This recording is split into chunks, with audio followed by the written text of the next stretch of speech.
Secession is in the news again, and more than just Catalonia. Why is this good news?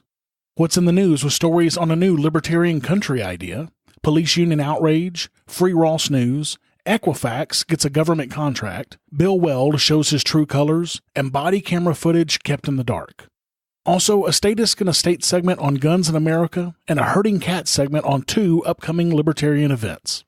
This episode is brought to you by Tom Woods' Liberty Classroom, helping you to become a smarter and more informed libertarian than ever before for just 24 cents a day. Welcome to The Lava Flow, channeling the flow of information to the libertarian, anarcho-capitalist, voluntarist, and agorist community. Find us at thelavaflow.com. Here's your host, Roger Paxton.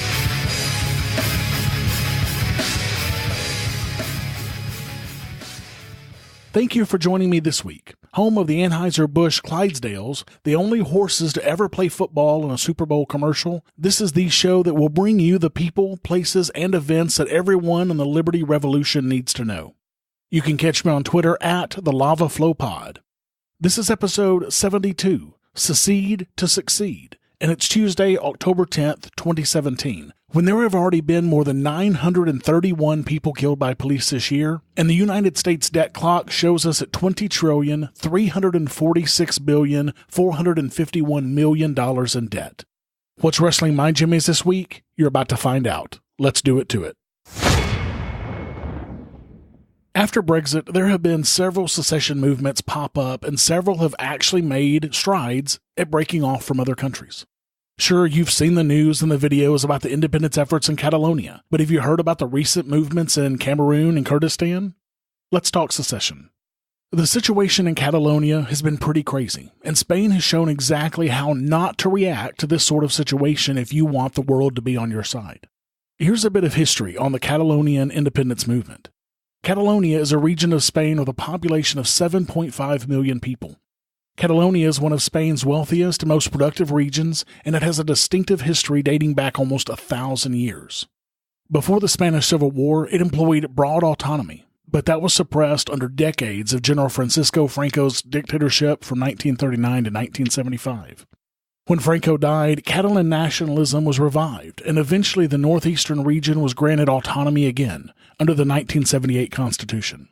A 2006 statute granted even greater powers, boosting Catalonia's financial clout and describing it as a nation. But Spain's constitutional court reversed much of this in 2010, to the anger of the regional authorities. Angered by having their autonomy watered down as well as by years of recession and cuts in public spending, Catalonia held an unofficial vote on independence in November 2014. More than 2 million of the region's 5.4 million eligible voters took part, and officials declared that 80% had backed secession. Separatists won Catalonia's election in 2015 and set to work on holding a binding referendum, defying Spain's constitution, which states that Spain is indivisible, referring to, quote, the indissoluble unity of the Spanish nation, the common and indivisible homeland of all Spaniards, end quote. The vote held on October 1st was to be the first binding vote on the question of Catalan independence, and the result is binding.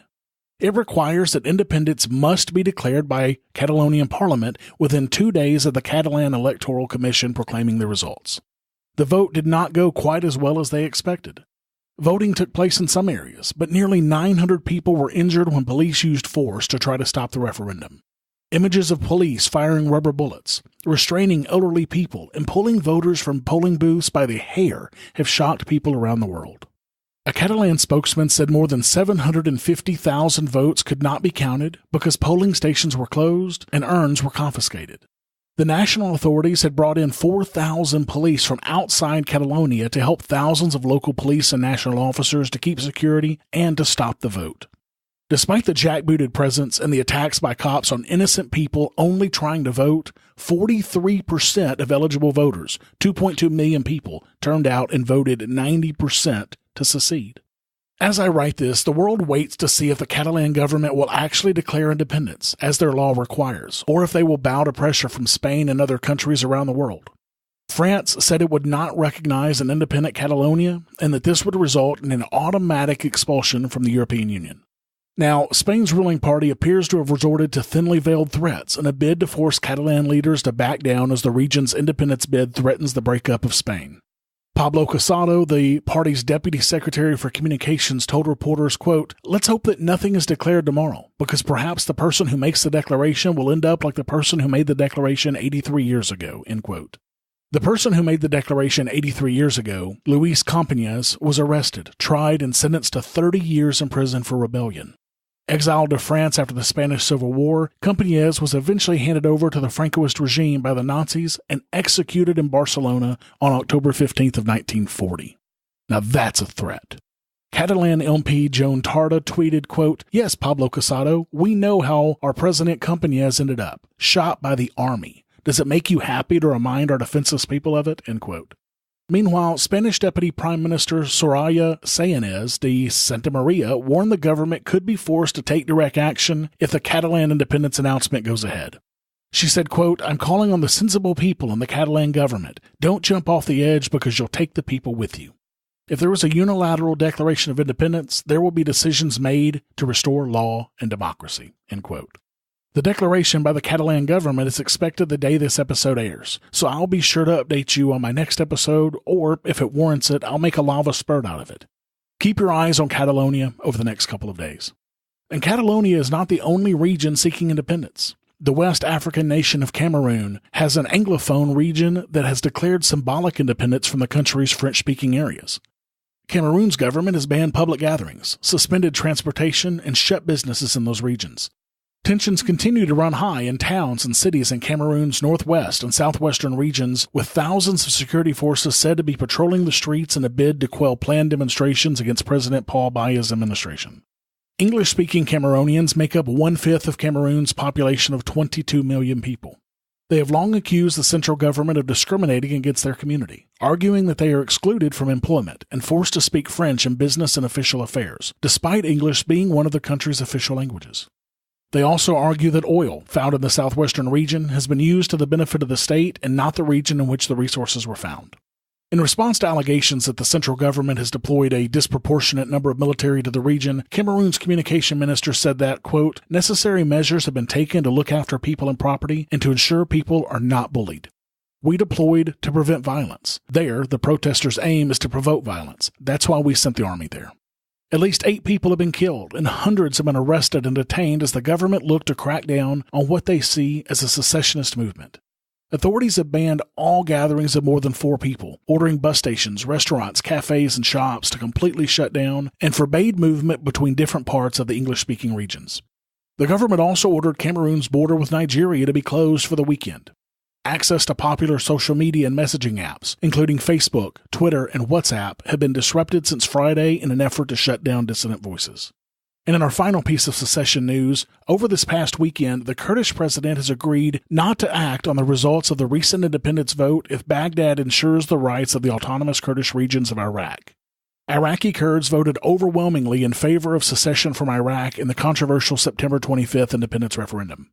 Baghdad responded by banning international flights into the Kurdish region and threatening to take control of border crossings, while Iran and Turkey launched joint military exercises with Iraqi troops at their borders with Iraqi Kurdistan.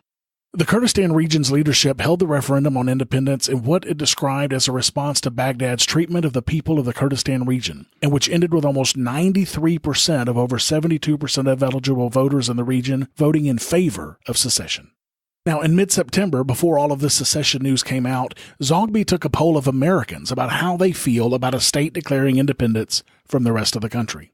A whopping 4 out of 10, 39% of Americans said yes, agreeing with the statement, quote, "If a majority of residents within a given state prefer to have the final say over their destiny without the control of Washington, D.C., then let them have it. It is their right," end quote. Only 32% agreed with the statement, quote, "If residents within a given state were to take such a drastic measure and secede from the United States, the federal government would be justified in sending in the military to prevent secession from taking place," end quote. 29% of those polled were unsure. Now guys, this is fucking huge. This is already a much higher percentage of Americans than the percentage that supported American independence from England. And this is only going to grow as people wake up to the realities of statism and large government, and as long as they continue to see what's happening in these other countries that are trying to secede. Keep an eye out on secession movements around the world. As groups are violently shut down like Catalonia and Cameroon, the world will take notice and they will be outraged by it. That outrage gives me hope that we will soon see many groups secede peacefully because governments are going to learn from these mistakes made and from the backlash that these governments receive for peaceful people around the world. Have you subscribed to the Lava Flow on iTunes or any mobile device yet? Then what's wrong with you? Go to thelavaflow.com/subscribe so you don't miss a minute of the show. And while you're subscribing, make sure to leave me a 5-star rating and review the show to help others find our podcast. thelavaflow.com/subscribe. It's time to shake up your podcast feed, folks, by subscribing to Lions of Liberty, the only libertarian variety show out there. Spend Mondays with me, Mark Claire, as I feature in-depth interviews with great names in the libertarian community and fun roundtable discussions. Electric Liberty Land with me, Brian McWilliams, every Wednesday, your weekly dose of comedy, culture, and liberty. And Felony Fridays with me, John Odermatt, where I expose injustice in the broken criminal justice system. Find us on iTunes, Stitcher, and at lionsofliberty.com.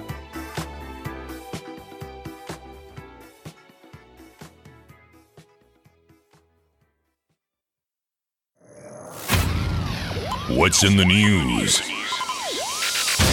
The news you need to know from a libertarian perspective.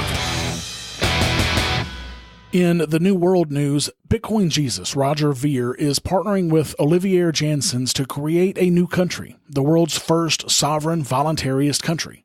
They've titled the project Free Society and are looking to join forces with a willing government and purchase the territory from them. According to Janssens, they have amassed over $100 million to create the country. Wow.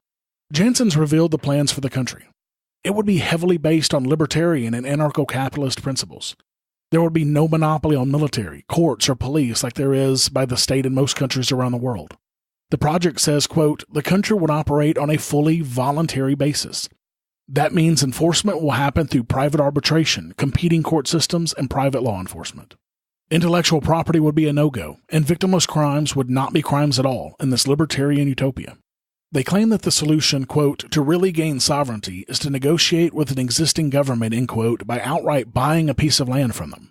Their criteria for a location are, quote, proximity to existing economic powerhouses, accessibility by water, located in a safe, conflict-free area, stable existing government, nations with a significant national debt, a flexible constitution that allows granting sovereignty, and acceptable minimum size for the land, end quote. Now I'm skeptical as hell about this project, frankly, even with $100 million at their disposal. What's to keep a country from selling land and then forcibly taking it back later? What incentives do countries have for doing a lump sum sell-off of land when it would be much more profitable to run the long game and require the citizens of the new country to pay taxes? There are a ton of hurdles to this idea. However, the Free Society webpage at freesociety.com says, quote, we've started up preliminary talks with governments and interest is much higher than initially expected, end quote. I wish them all the best, and I will definitely be keeping an eye on this one. In Cockroaches Hate the Light news, the head of the Salt Lake Police Association has watched the country's outrage over the videos showing a nurse getting arrested for refusing to draw a man's blood without a warrant, and has decided the correct response is to complain that the public got to see what its officers did. Union head Stephen Hartney sent a letter to the city's mayor and police chief to complain that video of the brief arrest of Nurse Alex Wubbles has made pariahs of Detective Jeff Payne and his watch commander at the time of the incident, Lieutenant James Tracy. Bullshit. The video only brought to light the abuses of these officers. They made pariahs of themselves by acting like jackbooted thugs. I mean, I don't feel a bit sorry for these officers, not even a little bit. There's no way that anyone can watch these videos and not be outraged, unless you're a cop, of course, like this union head. He should be ashamed of himself for being concerned about how these officers made themselves look by their own actions. Maybe he should be more concerned about their actions.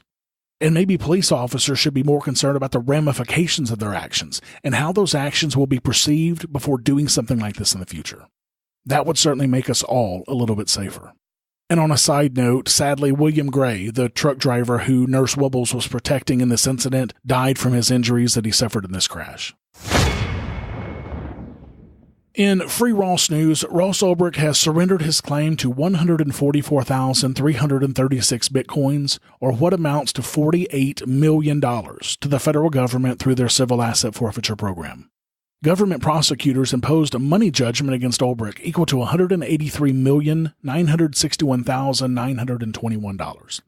They came to that number based on the transactional records from Silk Road showing the amount of illegal drug sales as $182,960,285, combined with the transactions for fake identification equal to $1,001,636. This $48 million is only a portion of what Ross owes to the government, and many people don't understand why this was done, including me. Ross's attorney says this will not give him any preferential consideration in higher courts, but that it was only done to free up resources and energy for the larger picture. Now, how does giving up nearly $50 million free up resources?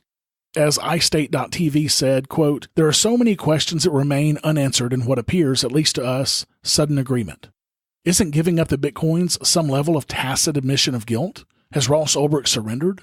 The attorney assures the public that they haven't given up. And if you know Ross's mother, Lynn Ulbricht, as much as my friends actually do, you know he has a support group behind him that is determined and committed to do whatever it takes to free Ross Ulbricht. I don't doubt that Ross has not surrendered, but I'm not sure, unless there's something else going on behind the scenes that we couldn't, or maybe even shouldn't, know.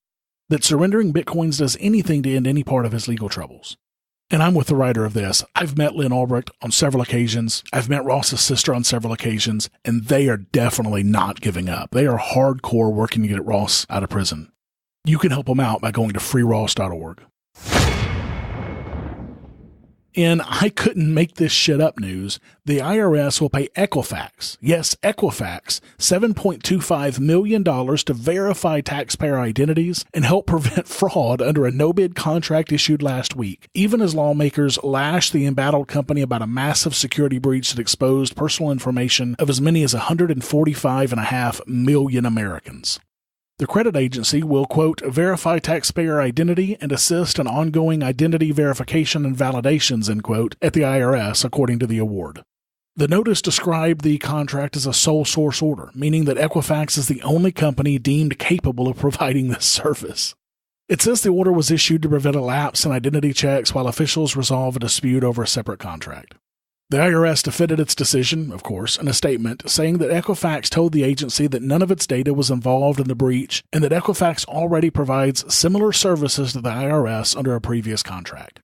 The IRS statement said, quote, following an internal review and an on-site visit with Equifax, the IRS believes the service Equifax provides does not pose a risk to IRS data or systems. At this time, we have seen no indications of tax fraud related to the Equifax breach, but we will continue to closely monitor the situation, end quote. So let me get this straight. A company who has been doing a job for the IRS to help prevent taxpayer fraud gets hacked and loses private information on 145 million Americans, and instead of the IRS pulling the contract completely from a company that clearly is unfit for the job, they give them a sole source order contract to keep doing it? Seriously? Look, the U.S. government does a ton of incompetent shit, but this has got to be close to the top, right? Equifax should lose any and all government contracts it may have right now until it can prove that they've beefed up their security systems and made it nigh impossible for a hacker to get through.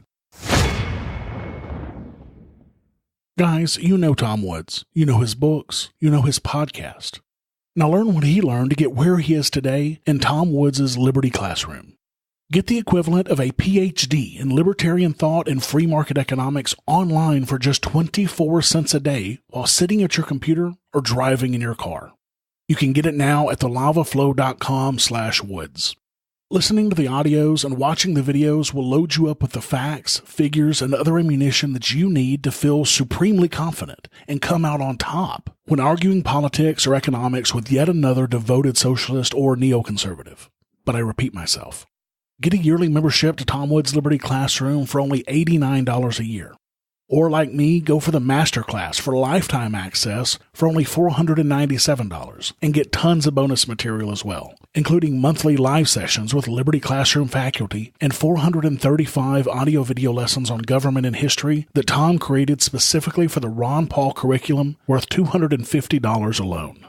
Make sure to sign up today at thelavaflow.com/woods to become a smarter and more informed libertarian than ever before. In I Told You So news, lifetime member of the Libertarian Party and the OG Libertarian, according to Gary Johnson anyway, Bill Weld, will be heading up a big fundraising event in Cambridge, Massachusetts for the state Republican Party. And he's throwing his support to GOP U.S. Senate candidate Beth Lindstrom and Governor Charlie Baker in the 2018 election. He will join Baker, Mitt Romney, and Jane Swift as the featured draw by the state Republican Party, which is looking to use its former leaders to raise money. Meanwhile, just 4 days after he cavorts with his old GOP pals, Massachusetts Libertarians will hold their annual convention in Westboro, an event that Weld is not going to attend because, he says, of a prior commitment. He's taping a message for the gathering, though. Ooh. His flirtation with the state's GOP is jarring for anyone who remembers that Memorial Day weekend last year when Weld pledged his undying allegiance to the Libertarian Party and renounced his Republican roots in no uncertain terms at the LP National Convention. He told them it was a, quote, relief to break his ties with the GOP. Weld declared, quote, "This is how we should all feel. Free at last. If you hear nothing else from me, hear this. I pledge to you that I will stay with the Libertarian Party for life." End quote. Yeah, you know what I'm going to say. Fuck this guy in the neck. In Watching the Watchers news, North Carolina lawmakers have made it much more difficult to investigate our rulers by passing a bill exempting body camera footage from public records requests. The law put law enforcement agencies and judges in charge of deciding what footage may be released. Talk about the fox guarding the henhouse. This is why, even in situations where officers have body cameras, it's always important to still film the police yourself. Case after case of supposedly malfunctioning body cameras, missing footage, and now this bullshit. It's more important than ever. Laws like this remove the very reason why police body cameras are so important in the first place. How many times have we seen police body camera footage showing that officers acted illegally or recklessly? Hell, take the Nurse Wubbles case, for example, or the case we talked about a few weeks ago of body camera footage catching officers planting drugs on multiple occasions. This law in North Carolina has already stopped footage being released in several cases. In one of the cases, a judge refused to release the footage because the videos released could, quote, harm the reputation of the arrested man and members of his family, end quote. This is in a case where it's the family in question that's asking for the footage to be released because it will show that the arrested man was innocent. What a crock of shit excuse by this judge. I 100% guarantee you that if this video showed the arrested man doing something illegal, then that video would be on every single news station in the state. Exercise your free market muscles by going to thelavaflow.com/support and giving a per episode donation of as little as $1 an episode, or use Bitcoin. Get exclusive content, rewards, and help the Lava Flow become fiscally neutral while providing you more content. thelavaflow.com/support. This is Chris Spangle, and I am the host of We Are Libertarians, which you can find in iTunes, Google Play, or at wearelibertarians.com. We are a podcast that brings you all of the irreverence that modern politics deserves by examining current events from a libertarian perspective. So please, check us out at wearelibertarians.com.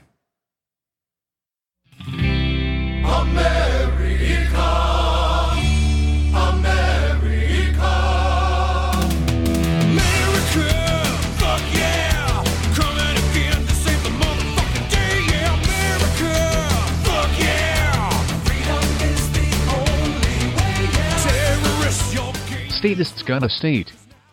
As you're all aware, there was another horrific mass shooting recently, this time in Las Vegas, that took the lives of 59 people.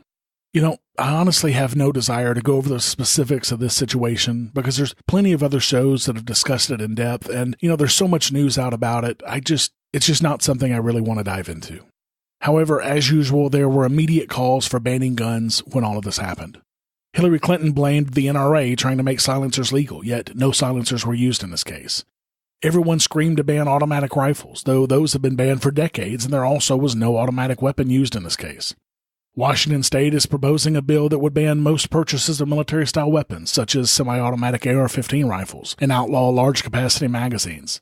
Even in New Hampshire, a Democratic representative is calling for banning bump stocks. So let's look at some hard facts about guns in America. Since 1993, at the heart of the crack and crime epidemic, gun ownership in the United States has risen 56%, while the gun homicide rate has dropped by 49%. Right now, there is more than one gun in private ownership for every single American citizen.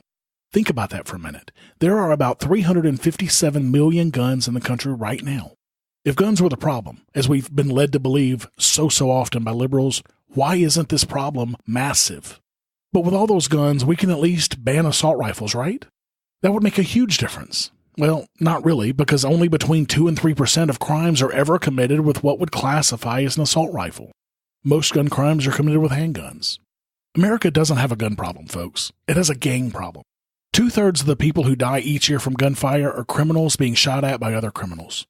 92% of gang murders are committed with guns.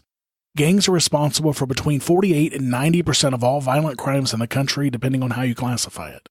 And our rulers don't want you to know this for one simple reason, because they know that they are the cause of that gang problem. Just like during the prohibition of alcohol, the prohibition of drugs has given criminals an incentive to shoot each other over their turf and go toe-to-toe to protect their illegal businesses. You don't see gangs shooting each other over aspirin and alcohol. You see them shooting each other over illegal drugs and prostitution more than anything else. Imagine that. But the most interesting thing to consider is this. If the liberals got their way and all guns were banned, how would a gun ban work in this country? You see, when Australia banned guns, for example, only about 1/5 to maybe 1/3 of the guns were ever turned in. And that was under a gun buyback program. This means that 2/3 to 4/5 of the guns were kept illegally in private hands. This means that if America were the same, there would still be hundreds of millions of guns in America. It would require men with guns to come to the home of every gun owner in the country to confiscate them. See, liberals aren't against guns, no matter what they tell you. They're only against you having guns. So they would send their armed goons to your house. But since gun registration has never been the law here in the country, no one knows who has guns in their homes and who doesn't. The 2001 Gallup poll showed that 47% of Americans say they possess a firearm, or 1 out of every 2 people. So 1 in 2 households has a gun. They would have to search every single house in America to make this happen. Not only is this not possible operationally, it's not possible politically. This would likely cause a civil war in this country. A large portion of gun-owning Americans are not going to give up their guns peacefully. Now that's a gun fact that liberals ignore at their own peril. Herding cats. Don't let anybody tell you it's easy. Anybody can herd cattle. Holding together 10,000 half-wild short hairs, well, that's another thing altogether. Being a cat herder is probably about the toughest thing I think I've ever done. 2 awesome Liberty events are coming up in February, almost back-to-back, including one of my favorite Liberty events of the year. You know, there are only 2 Liberty events that I never miss no matter what, and that's PorkFest and Liberty Forum every single year. The Liberty Forum dates have been announced and tickets are now available. The event is happening at the Radisson Hotel in Manchester, New Hampshire, February 8th through the 10th. Speakers haven't been announced yet, but if the past is any indication, then this is one that will be packed with speakers that you want to hear. And I know the couple that's the producers for Liberty Forum this year, and they are fantastic folks. They're going to put on a great event. Tickets are on sale at nhlibertyforum.com, and tickets start at $99 for a general admission ticket, which includes access to the entire convention and all of the speakers and events. For $79, you can add on the Thursday night dinner and entertainment package to those tickets, or another $79 for the Friday and Saturday breakfast and lunch meals. Or just get the all-inclusive ticket for $259 and get all access, plus all the meals, plus an event-exclusive gift. Now, like I said, this is one of my favorite events of the year, so please don't miss this one if you've ever considered coming to New Hampshire. Come up and find out why New Hampshire is the best destination in the world for libertarians, anarcho-capitalists, voluntarists, and agorists. And while you're here, you'll find out that the winter really isn't that bad. Get your tickets at nhlibertyforum.com. I hope to see you there. The week after Liberty Forum will be the 4th annual Anarcho from February 15th to the 18th in Acapulco, Mexico. Now, I've never actually been to this event, but I've heard great things. The tickets start at $245 for access to the event, with several add-on packages for an investment summit, Change Media University Boot Camp, and others. They have some speakers listed already, including Larkin Rose, Jeffrey Tucker, Adam Kokesh, Roger Ver, and several more. Get all the details at anarcho.com. Now, one of these days, I do plan to go to this event, but it won't be next year, sadly. Thank you for listening to the show this week. As always, I need to thank my favorite decorator, Jessica, for her help with the show. For the show notes to this episode, where I put links and other information that's been on this show, go to thelavaflow.com/72. I have 2 new Apple Podcast reviews this week. Auto Trigger said, quote, "Chainbreaker, Roger Paxton will change your mind on how you view society. Everyone says his voice is sexy, but it really does captivate your attention. Whether it be the way he is concisely using logic to break down wrong ideas or informing you on current events, it's enough to persuade any advocate for government to rethink their position. He even puts his money where his mouth is with the various liberty-promoting projects he has started or is involved in. Thanks, Auto Trigger. Much appreciated. And I definitely put my money where my mouth is by moving my family 1,500 miles away to New Hampshire." And 63 TARDIS said, quote, "Russell's my Jimmies. Every episode brings a fresh perspective to current issues and introduces me to things I had not heard of yet. Great work, Roger."